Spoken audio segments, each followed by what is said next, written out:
Welcome, everybody. Welcome to A Call for Love. You are embarking on a 4-part podcast series here on A Call for Love. We are diving deep into an oldie, but a goodie. And it's called The Four Agreements by Don Miguel Ruiz. And it was written in 1997. You may have read it, and we are going to revisit it here in 4 parts. I'm going to dive into each part, each agreement separately, because I feel as an educator and with my clients, we need time to marinate in an intention or a new direction or in a teaching. And this will give you the opportunity to really marinate in the agreement and see if you can practice it in your life. You could think of this as a little mini book club, which I love. And if you're a reader and you love to read, then maybe you want to even enjoy the book. But my intention here for you is not just to learn, but to feel the truth within, to clear the fog and reconnect with clarity, with your truth, and with love. And he begins in this book about the smoky mirror. He shares that there is a mirror that we are gazing into. Everyone is, in fact, a mirror to ourselves. But this lens in front of our eyes, you could think of it as wearing glasses. It's foggy. You know, when you go and you're wearing sunglasses or glasses and you get fog, and it's kind of like smoke, and you can't see clearly. It actually, the fog distorts your beliefs, it distorts your thoughts, your stories, and the truth. And he calls this the dream of humanity. And the smoke represents our conditioned mind, our clouded reality. You know, we believe something to be the truth. People say, I speak my truth. But what is your truth? Your truth, your filter has been tainted with socialization, with your upbringing, with those around you, with your parents, your teachers, all your primary caregivers. And those perceptions can become clouded. It really is actually an echo of A Course in Miracles, which is what I study. And because what it holds in its truth is that everyone reflects a part of ourselves. Our perceptions get clouded. They get clouded by judgment. They get clouded by our 5 senses, our thoughts, our feelings, our fears, our memories, and yes, always again, that judgment. And like fogged glasses, we don't see clearly until we gently clean the lens, until you take the blinders off. And this is the invitation for this series. It's to wipe away the smoke, to see yourself and others with more love and more clarity. And I always add compassion, right? We want to hold space, compassion for ourselves and compassion for others, and to live with that emotional and spiritual freedom that we are all longing for. And there's layers of conditioning that we have been brought up through, right? We have roles. We have stories that we have told ourselves. We have stories that other people have told about ourselves and that we have taken on as a false truth within ourselves. And when we can take away the fog, when we can take away the smoke or see it for what it really is, it clears. It clears our inner light, and then we're able to shine more. Because the 4 agreements is based on ancient Tolic wisdom. It's simple, it's powerful, and it's practical. You're going to say, oh, that makes so much sense. And it does. I always say the simpler something is, the more it makes sense to you, the more true it is. If it lands in your heart very truthfully and like a, yeah, that makes sense, then it's a truth for you. And it's something to notice and hold space for. So before we begin the first agreement, he talks about domestication, and the dream of the planet. And you might be wondering what that is. Well, from birth, we're taught how to behave, right? You crawl, and everyone gets so excited. And then you take your first step, and everyone cheers, and maybe the cameras come out.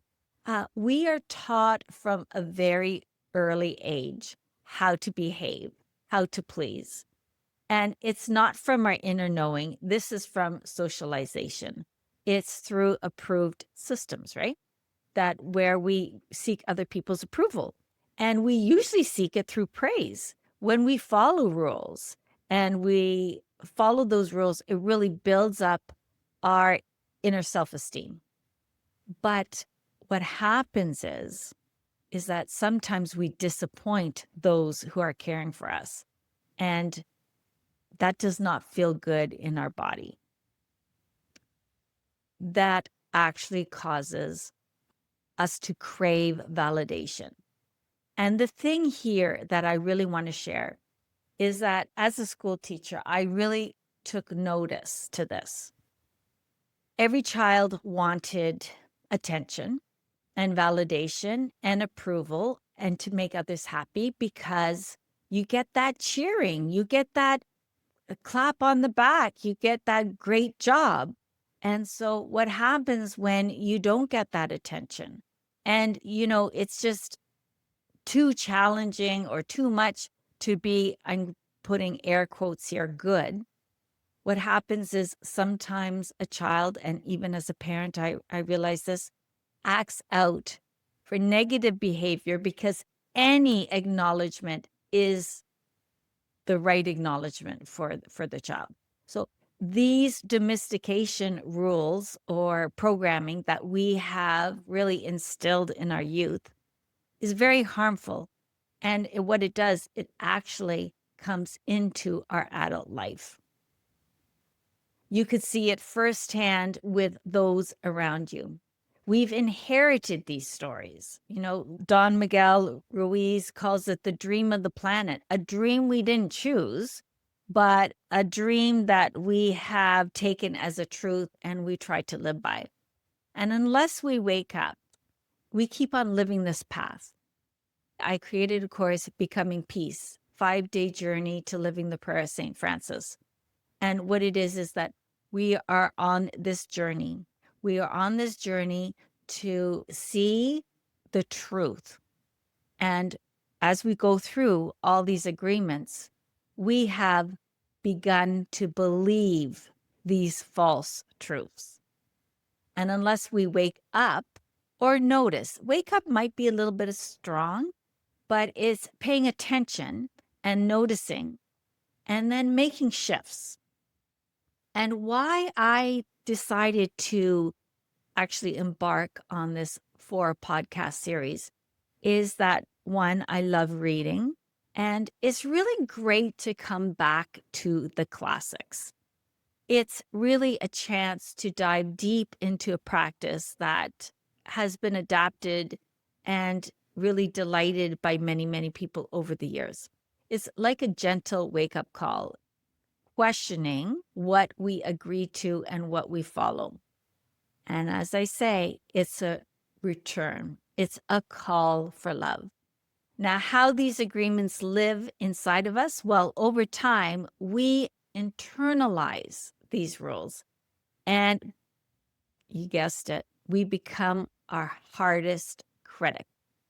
No one ever would talk to us the way that often we talk to ourselves. That inner critic is absolutely brutal. Don Miguel Ruiz says that no one abuses us more than we abuse ourselves.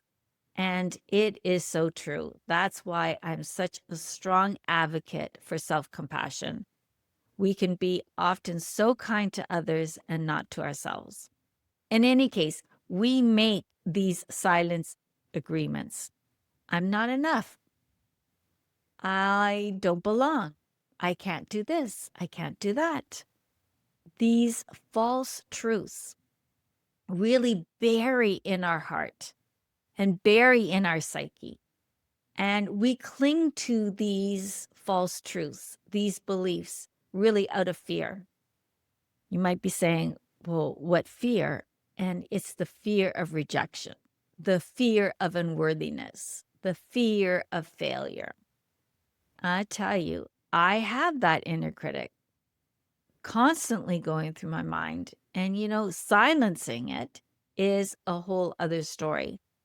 But it comes from false beliefs that we have believed through our childhood. It's an exhausting whole process to constantly seek approval and validation. But what if we could let go of those old stories?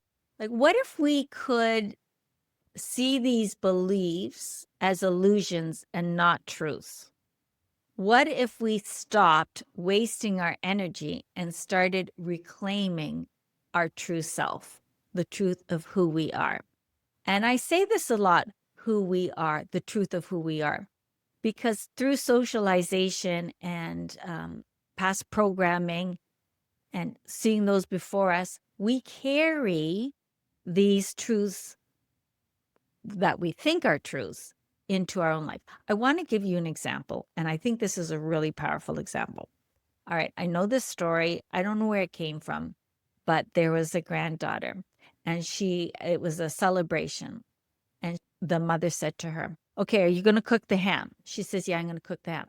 And the mother says, make sure you cut off the ends. And the daughter was like, I don't know why I have to cut off the ends of this ham. The mother says, grandma made it and the grandma before made it. You got to cut off the ends. So the daughter said, sure, fine, I'll cut off the ends. She makes this beautiful ham. This is the story. If you don't eat ham, my apologies. I'm just using the story. And so they gathered together, the daughter, the mother, the grandmother, and maybe the great grandmother or not. I don't know. But the point is the daughter went to the grandmother and said, okay, I have to ask you, why do I have to cut off the ends of this ham to make it taste so good? And the grandmother says, oh dear, because when my grandmother made it, her pot wasn't big enough. So she had to cut off the ends to fit it into the pot. And the daughter rolled her eyes. And, I could really appreciate this because here she was believing that the recipe was better because she cut off the ends. But it's a false truth. It's an illusion. We didn't ask the questions. We believe something just because it was told to us. And this is what these agreements are about. It's really taking a look at what we believe to be true and then shifting it. Now, what we're going to do is explore the fog, the smoke, and the domestication. And we were going to begin with the first agreement. The first agreement, really timely, be impeccable with your word. Because our words carry energy. They create our reality, and especially the words we speak to ourselves. Oh my goodness. Why do you think there's such a craze for affirmations and manifesting through affirmations? It's because the words we speak. Now, of course, the thinking mind, the conscious mind, is about 10% of our thoughts. And the unconscious mind, give or take, is about 90% of our thoughts. And so what happens here is our wording, our words have really been ingrained within us. And being impeccable with your word is the first agreement. And even though it sounds, yeah, okay, I get it. It may sound simple, but it's not easy, right? Because most of us are not fully mindful of the words that we're using. The word is more than a sound. It's more than a symbol. It's our most powerful tool for communications. Words can be spoken out loud. And remember, we can have that internal dialogue as well. and both have energy. When we think of the word, it's like a sword. I always think of a sword. You have, or a knife. You have a dull side that can heal. It's very soft. And then you have one edge that can really cut. It can really hurt. It can really destroy. I think everyone may have somebody in their life, past or present, who had a real knack for using that sharp end of the knife or sword with their words. And that can really, really hurt rather than heal and uplift and create love and beauty with the words. So our words create heaven, or they create hell, they create freedom, or they create suffering. But Don Miguel Ruiz calls the word magic. He calls it either pure magic, those words used with love and truth, or he calls it black magic, used with fear or judgment. You may like those words, they may resonate or they may not, but really just know it's the light and the dark, the love and the fear. And words are like seeds. When you plant them, they will grow. So words that are seeds are our opinions, our ideas, our beliefs, and what we plant grows and shapes how we see the world. Yes, how we see the world is true, but also how we see ourselves. That's the key. We know this, but being mindful of the words we use is a completely different story. And so as we dive deeper into this, I'd like to just dissect the word impeccable. Impeccable comes from the Latin word peccatus, which means sin. Not too crazy about that word, but we know what it means. It means something that's harmful. And means without. So impeccable means without sin. And you might say, well, what does that really mean? It means without going against yourself, without hurt, without that cutting edge. So being impeccable with your word means speaking with integrity, paying attention to your words. Now, you could say saying what you mean, but sometimes you just want to be mean and stepping back. And that's where you want to really create space. That's where meditation comes in handy, because you learn not to be impulsive with your thoughts, words, and actions, and just really holding space and not using the word against yourself. He actually goes into quite a lot of depth about gossiping. Gossiping is like poison. Gossiping serves absolutely no one. I remember a time at school, and I'll tell you, I wanted to stop gossiping because I did gossip. It was very trendy, and it was kind of like letting loose and just letting it all out. But when I started this yogic path, I realized that when I gossiped, I actually kind of felt sick. It didn't feel good in my body. And because of the practice of yoga, I was tuning into my physical sensations. And I said, and your body is the most concrete. And I was like, okay, this doesn't feel good. I want to stop this. And so I made the intention to stop gossiping. And I'm going to add there, stop complaining. Complaining and gossiping. Both used words that served absolutely no one. And then I just forgot about it. And there was a teacher who tended to demonstrate their frustration a lot. And I thought, I'm not going to be rude. I'm not going to be unkind. I just don't want to participate. And lo and behold, some time passed, and I realized that they had a family member who had a baby. And I was like, when did they have a baby?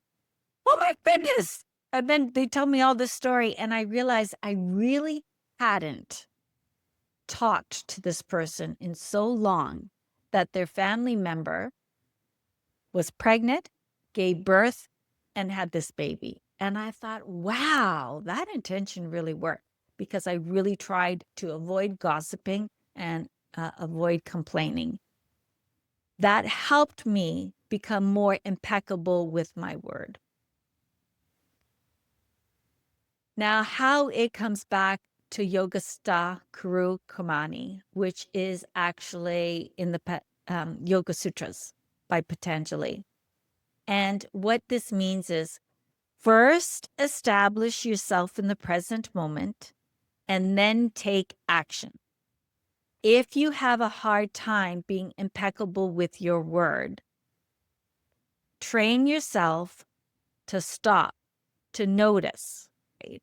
Once you stop and what you notice, then you can decide how you're going to proceed. If this is my rule of thumb, if you cannot proceed with loving kindness or fairness or some peace or some ease, if it's highly emotional for you, then don't do anything. Pause, seek support, talk it out, journal, whatever you need to do. Because once you say something, it's really hard to take it back. Some people have very deep memories, and you want to be really careful. I like to think of another example. All right, when you're very young and you're getting ready for school, and maybe your parent is rushed and they're like, hurry up, hurry up, hurry up. And as a child, maybe the child is packing their school bag or getting their shoes on, and it's a little bit challenging because they're so young. And the parent, anxious about traffic or time, snaps and says, you're so slow, you can't do anything right. Well, what happens is the child doesn't understand that the parent is stressed, that they're just reacting from this place of panic. They only hear the words, and that comment becomes a belief in the child. It becomes a belief that I'm slow, I can't do anything right. This one sentence gets planted as a seed, and then it grows into an illusion. It grows into an agreement that you make or believe about yourself to be slow and that you can't do anything right. As I'm trained in hypnotherapy, I've dove into how the mind works. I share this in my course, Emotional Freedom.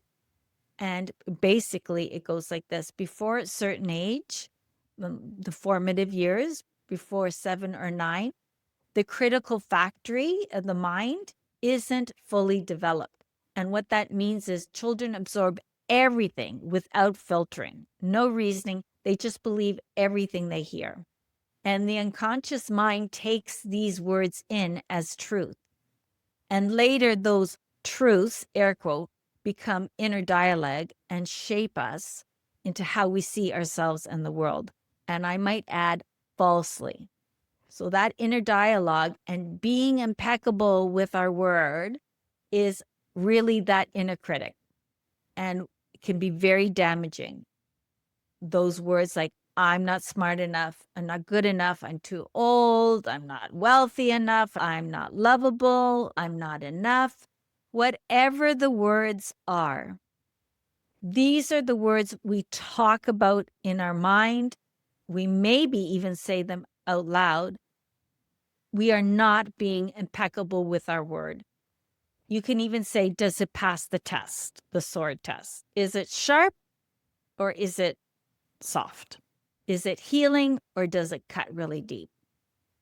Being impeccable with your word can make the biggest difference in your life. It's increasing your integrity. And really, it's very, very interesting because the more you can appreciate and honor yourself with self-love is actually a direct correlation to the words you use. The more you can tap into self-love, the kinder your words are to yourself and others. All right, we have talked about being impeccable with our word. And really, we want to be very mindful, and I'm going to use the word mindful here of the words we use. But how are we mindful?